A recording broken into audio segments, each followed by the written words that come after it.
ఆబెట్ మే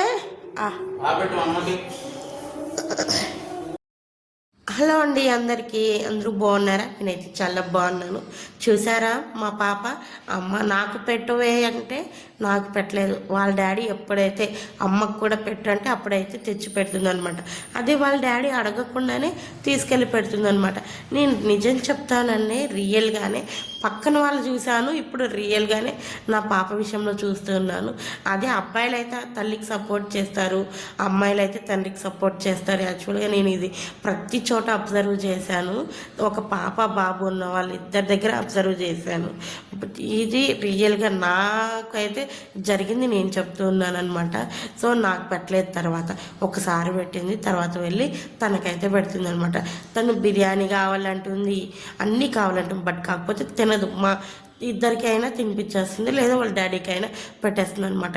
ఇంక ఈ పానీపూరి తినేసి ఉండిపోతాలి అనుకున్నాను. అప్పుడు చూసుకోండి, అన్నం కావాలి అని చెప్పి ఒకటే గొడవ అనమాట. అప్పటికప్పుడు లేచి తొందరగా ఏదైతే తొందరగా అయిపోతుందో అది కొత్తిమీర చట్నీ అయితే చేస్తున్నాను. నిజంగా అనేది అన్నిటికన్నా కూడా ఈ పచ్చడి అంటే నాకు చాలా ఇష్టం అండి. వీక్లో 2-3 టైమ్స్ అయినా కూడా తినేస్తూ ఉంటాను. ఒక పక్క బిర్యానీ, ఒక పక్క ఈ చట్నీ పెడితే ఈ చట్నీనే నేనైతే సెలెక్ట్ చేసుకుంటానండి. అంత బాగుంటుందన్నమాట. చింతపండు టమాటా కూడా వేస్తే ఇంకా బాగుంటుందన్నమాట. సో అందుకే నేను టమాటాలు కూడా వేస్తాను.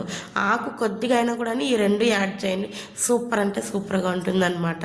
సో అయితే కనుక ఇది నైట్ డిన్నర్ కోసం అనమాట. చాలా అంటే చాలా బాగా కుదిరింది.